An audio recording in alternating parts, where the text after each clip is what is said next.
ಮಂಗಳೂರಿನಲ್ಲಿ ಡಿಸಿ ಕಚೇರಿ ಉದ್ಘಾಟನೆಯ ವಿಚಾರಕ್ಕೆ ವಾರ್ ನಡೆದಿದೆ. ಬಿಜೆಪಿಯ ಶಾಸಕ ವೇದವ್ಯಾಸ್ ಕಾಮತ್ಗೆ ಸಿದ್ದರಾಮಯ್ಯ ಟಾಂಟ್ ಮಾಡಿದ್ದಾರೆ. ದಕ್ಷಿಣ ಕನ್ನಡ ಡಿಸಿ ಕಚೇರಿ ಕೇಂದ್ರದ ಸ್ಮಾರ್ಟ್ ಸಿಟಿ ಪ್ರತಿಫಲ ಅಂತ ಬಿಜೆಪಿ ಶಾಸಕರು ಹೇಳ್ತಾರೆ. ಡಿಸಿ ಕಚೇರಿ ಉದ್ಘಾಟನೆ ವೇದಿಕೆಯಲ್ಲಿ ಶಾಸಕ ವೇದವ್ಯಾಸ ಕಾಮತ್ ಭಾಷಣ ಮಾಡೋದು. ಮೋದಿಯವರ ಸ್ಮಾರ್ಟ್ ಸಿಟಿಯಿಂದ ಈ ಯೋಜನೆ ಸಂಪನ್ನಗೊಂಡಿದೆ. ಕೇಂದ್ರ ಅನುದಾನ ಕೊಡದಿದ್ರೆ ಈ ಯೋಜನೆ ಆಗ್ತಾ ಇರಲಿಲ್ಲ ಅಂತ ಶಾಸಕ ಹೇಳಿರೋದು ಬಿಜೆಪಿ ಶಾಸಕರವರು. ಅದಕ್ಕೆ ಸಿಎಂ ಟಾಂಟ್ ಮಾಡ್ತಾರೆ. ಮಿಸ್ಟರ್ ಕಾಮತ್, ನಾನೇ ಗುದ್ದಲಿ ಪೂಜೆ ಮಾಡಿ ನಾನೇ ಉದ್ಘಾಟನೆ ಮಾಡಿದೆ. ನೀವು ಸ್ಮಾರ್ಟ್ ಸಿಟಿ ಕಾರ್ಯಕ್ರಮ ಪ್ರಧಾನಿ ಮಾಡಿದ್ದು ಅಂದ್ರಿ, ಒಪ್ಕೊಂತೀನಿ. ಆದ್ರೆ ಅರ್ಧ ದುಡ್ಡು ನಾವು ಕೊಡ್ತಾ ಇದ್ದೀವಿ, ಅರ್ಧ ನೀವು ಕೊಟ್ರೆ. ಆದ್ರೆ 4 ವರ್ಷ ನೀವಿದ್ರಲ್ಲ, ಆಗ ಯಾಕೆ ಇದನ್ನು ಪೂರ್ತಿ ಮಾಡಲಿಲ್ಲ? ಕರ್ನಾಟಕದಿಂದ ಎಷ್ಟು ತೆರಿಗೆ ಕೊಡ್ತೇವೆ ಗೊತ್ತಾ ಕಾಮತ್? ರಮಾನಾಥ್ ರೈ ಅರಣ್ಯ ಉಸ್ತುವಾರಿ ಸಚಿವರಾಗಿದ್ದಾರೆ, ಯೋಜನೆ ಮಾಡಿದ್ರು. ನಾವು ಚುನಾವಣೆಯಲ್ಲಿ ರಾಜಕೀಯ ಮಾಡೋಣ, ಅಭಿವೃದ್ಧಿಯಲ್ಲಿ ಬೇಡ ಅಂತ ಇದೇ ಸಂದರ್ಭದಲ್ಲಿ ಹೇಳಿದ್ದಾರೆ. ಈ ಲೋಕಾರ್ಪಣೆ, ಎರಡೂ ಲೋಕಾರ್ಪಣೆ ಇವತ್ತು ಆಗ್ತಾ ಇರುವಂಥದ್ದು ಸ್ಮಾರ್ಟ್ ಸಿಟಿ ಲಿಮಿಟೆಡ್ ಕಂಪನಿಯ ವತಿಯಿಂದ ಅಂತ ಹೇಳುವಂಥ ಖುಷಿ ನನಗಿದೆ. ಇವತ್ತು ಸ್ಮಾರ್ಟ್ ಸಿಟಿ ಲಿಮಿಟೆಡ್ ಅಂತ ಹೇಳುವಂಥದ್ದು ಇವತ್ತು ಈ ದೇಶದ ಮಾನ್ಯ ಪ್ರಧಾನಮಂತ್ರಿಗಳ ಕನಸಿನ ಕೂಸಿನ ಯೋಜನೆ. 50% ಕೇಂದ್ರ ಸರ್ಕಾರ, 50% ರಾಜ್ಯ ಸರ್ಕಾರ ಕೊಟ್ಟಂತ ಯೋಜನೆ. 50 ಪ್ರಧಾನಮಂತ್ರಿಗಳು ಘೋಷಣೆ ಮಾಡುವಂತ ಸಂದರ್ಭದಲ್ಲಿ ತಾವು ರಾಜ್ಯದ ಮುಖ್ಯಮಂತ್ರಿಗಳಾಗಿ 50% ಅದಕ್ಕೆ ಹೊಂದಾಣಿಕೆ ಕೊಡುವಂತ ಕೆಲಸ ಕಾರ್ಯಗಳನ್ನು ತಾವು ಮಾಡಿದ್ದೀವಿ. ಹಾಗಾಗಿ ವಿಶೇಷವಾಗಿ ಈ ಕೊಡುಗೆ ಮಾನ್ಯ ಪ್ರಧಾನಮಂತ್ರಿಗಳ 50% ಅವರ ಕನಸಿನ ಯೋಜನೆ, ಅದರಿಂದ ಇವತ್ತು ಸಂಪನ್ನಗೊಂಡಿದೆ. ಇವತ್ತು ಮಾನ್ಯ ಪ್ರಧಾನಮಂತ್ರಿಗಳು ಸ್ಮಾರ್ಟ್ ಸಿಟಿ ಲಿಮಿಟೆಡ್ ಅಂತ ಹೇಳುವಂಥ ಯೋಜನೆಯನ್ನು ಕೊಡಲೇ ಇಲ್ಲ ಅಂತ ಹೇಳಿದ್ರೆ ಇವತ್ತು ಈ ಕಾರ್ಯಕ್ರಮಗಳು ನೆರವೇರ್ತಾ ಇರಲಿಲ್ಲ ಅಂತ ಹೇಳುವಂಥದ್ದು ನನ್ನ ಮನಸ್ಸಿನ ಭಾವನೆ. ಹಾಗಾಗಿ ಇವತ್ತು ಸ್ಪೋರ್ಟ್ಸ್ ಕಾಂಪ್ಲೆಕ್ಸ್ ಬಹಳ ವಿಶೇಷವಾದಂಥ ಕೆಲಸ ಕಾರ್ಯಗಳು ಇವತ್ತಾಗಿದೆ. ಮಂಗಳೂರಿನಲ್ಲಿ ಬಹಳ ದೊಡ್ಡ ರೀತಿಯಲ್ಲಿ ಸ್ಪೋರ್ಟ್ಸ್ಗೆ ವಿಶೇಷವಾದಂಥ ಶಕ್ತಿಯನ್ನು ಕೊಡುವಂಥ ಕೆಲಸ ಕಾರ್ಯಗಳಾಗಬೇಕು. ಇವತ್ತು ಶಟಲ್ ಬ್ಯಾಡ್ಮಿಂಟನ್ ಮತ್ತು ಕಬಡ್ಡಿಗೆ ಬಹಳ ವಿಶೇಷವಾಗಿ ಅವಕಾಶಗಳನ್ನು ಒದಗಿಸಿಕೊಡ್ಬೇಕು ಅಂತ ಹೇಳೋ ರೀತಿಯಲ್ಲಿ ಮಂಗಳೂರಿನ ಉರ್ವದಲ್ಲಿ ಅದಕ್ಕೆ ಲೋಕಾರ್ಪಣೆ ಆಗುವಂಥ ಶುಭ ಸಂದರ್ಭದಲ್ಲಿ ನಾವಿದ್ದೇವೆ. ಅದು ಕೂಡ ಬಹಳ ಕಬಡ್ಡಿ ನಮ್ಮ ಜಿಲ್ಲೆಯ, ನಮ್ಮ ರಾಜ್ಯದಲ್ಲಿ ಇರುವಂಥ ತಂಡದಲ್ಲಿ ನಮ್ಮ ರಾಜ್ಯವನ್ನು ಪ್ರತಿನಿಧಿಸುವಂಥ ಯಾವೆಲ್ಲ ಕ್ರೀಡಾಪಟುಗಳಿದ್ದಾರೆ ಅದರಲ್ಲಿ ಸರಿಸುಮಾರು 70% ಜನರು ನಮ್ಮ ಜಿಲ್ಲೆಯ ಕಬಡ್ಡಿಯ ಆಟಗಾರರು.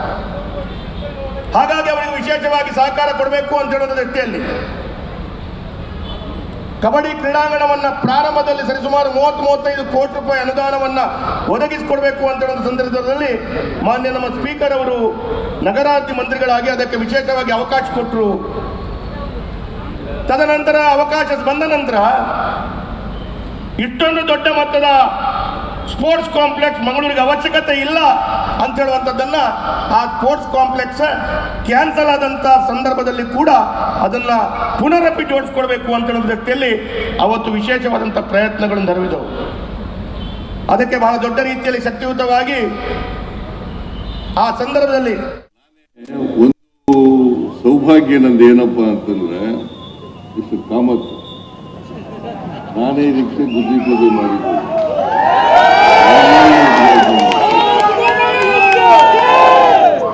ನಾನೇ ಬುದ್ಧಿ ಪೂಜೆ ಮಾಡಿದ್ದದು, ನಾನೇ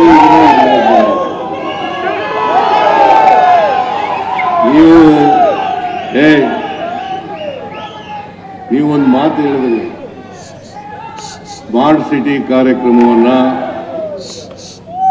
ಪ್ರಧಾನಮಂತ್ರಿಗಳು ಮಾಡಿದ್ರು ನಿಜ, ಇಲ್ಲ ಅಂತ ಹೇಳಲ್ಲ ನಾನು. ಆದ್ರೆ ನಾವು ಅರ್ಧ ದುಡ್ಡು ಕೊಡ್ತೀವಿ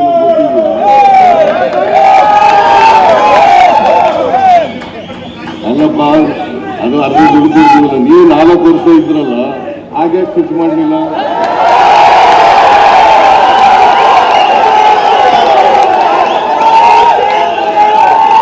ನಾಲ್ಕು ವರ್ಷ ಇದ್ರು ಇವರು, ಆಗ್ಲೂ ಸ್ಮಾರ್ಟ್ ಸಿಟಿ ಪ್ರೋಗ್ರಾಮ್ ಇತ್ತು, ಹಾಗ್ಯಾಕೆ ಖರ್ಚು ಮಾಡಲಿಲ್ಲ?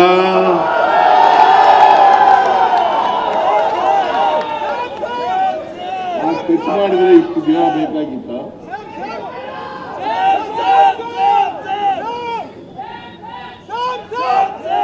2000 ಸುಮ್ಮನೆರಪ್ಪ 2015ರಲ್ಲಿ ಇದಕ್ಕೆ ಶಂಕುಸ್ಥಾಪನೆ ಆದದ್ದು. ಇದಕ್ಕೆ ಕಾರಣ ರಮಾನಾಥ್ ರೈ ಅವರು.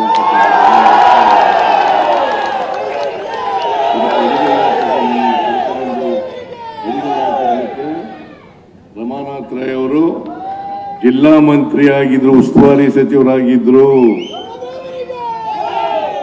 ಅರಣ್ಯ ಇಲಾಖೆ ಸಚಿವರಾಗಿದ್ರು. ಅವರು ನನ್ನನ್ನು ಕರ್ಕೊಂಡ್ಬಂದು ದಕ್ಷಿಣ ಕನ್ನಡ ಜಿಲ್ಲೆ ಮಂಗಳೂರಿನಲ್ಲಿ ಒಂದು ಜಿಲ್ಲಾಧಿಕಾರಿ ಕಚೇರಿ ಬೇಕೇ ಬೇಕು, ಹೊಸ ಕಚೇರಿ ಆಗಬೇಕು ಅಂತೇಳಿ ನನ್ನ ಮೇಲೆ ಒತ್ತಡ ಹಾಕಿ ಅವತ್ತು 41 ಕೋಟಿ ರೂಪಾಯಿಗಳಿಗೆ ನಾವು ಮಂಜೂರಾತಿಯನ್ನು ಕೊಟ್ಟಿದ್ದೆ. ನಾನೇ ಮತ್ತಷ್ಟು ಮಾಹಿತಿಯನ್ನು ನೀಡ್ತಾರೆ ನಮ್ಮ ಪ್ರತಿನಿಧಿ ಆದಿತ್ಯ, ಮಂಗಳೂರಿನಿಂದ ಲೈವ್ನಲ್ಲಿ ಜಾಯ್ನ್ ಆಗ್ತಾ ಇದ್ದಾರೆ. ಆದಿತ್ಯ, ಜನರ ಮುಂದೆನೆ, ಕಾರ್ಯಕರ್ತರ ಮುಂದೆನೆ ಕಾಂಗ್ರೆಸ್ನವರು, ಬಿಜೆಪಿಯ ಶಾಸಕರು ಸ್ವತಃ ಸಿಎಂ ನಾವು ತಂದಿದ್ದು ನಮ್ಮಿಂದ ಆಗಿದ್ದು ಅಂತ ಕ್ರೆಡಿಟ್ ವರೆಗೆ ನಿಂತ್ಕೊಂಡ್ಬಿಟ್ರು. ಯಾರಿಗೆ ಮುಜುಗರ ಆಯಿತೋ, ಯಾರು ಮೈಲೇಜ್ ತಗೊಂಡ್ರು, ಜನ ಹೆಂಗೆ ಎಂಜಾಯ್ ಮಾಡಿದ್ರು ಈ ಸಿಚುವೇಶನ್ನ ಅಂತ?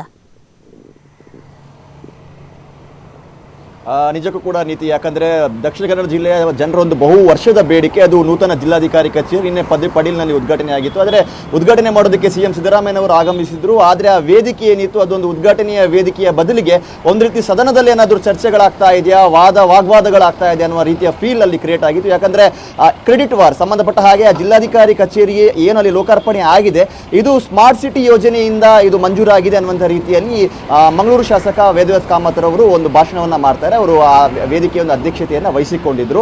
ಆ ಭಾಷಣದಲ್ಲಿ ಅವರು ಉಲ್ಲೇಖ ಮಾಡ್ತಾರೆ, ಪ್ರಧಾನಿಗಳಿಗೆ ಧನ್ಯವಾದವನ್ನು ಸಮರ್ಪಿಸಬೇಕು, ಆ ಸ್ಮಾರ್ಟ್ ಸಿಟಿ ಅಧಿಕಾರಿಗಳಿಗೆ ಧನ್ಯವಾದವನ್ನು ಸಮರ್ಪಿಸಬೇಕು, ಸ್ಮಾರ್ಟ್ ಸಿಟಿ ಯೋಜನೆಯಿಂದಲೇ ಇದು ಜಾರಿಯಾಗಿದೆ ಅನ್ನುವಂಥ ರೀತಿಯಲ್ಲಿ ಇದನ್ನು ಗಮನಿಸಿದಂಥ ಸಿದ್ದರಾಮಯ್ಯನವರು ಅವರ ಭಾಷಣದ ಒಂದು ಸಂದರ್ಭ ಬಂದಂಥಲ್ಲಿ ಅಲ್ಲಿ ಕಂಟಿನ್ಯೂಸ್ ಆಗಿ ವೇದವ್ಯಾಸ್ ಕಾಮತ್ ಅವರಿಗೆ ಟಾಂಗ್ ನೀಡ್ತಾ ಹೋಗ್ತಾರೆ.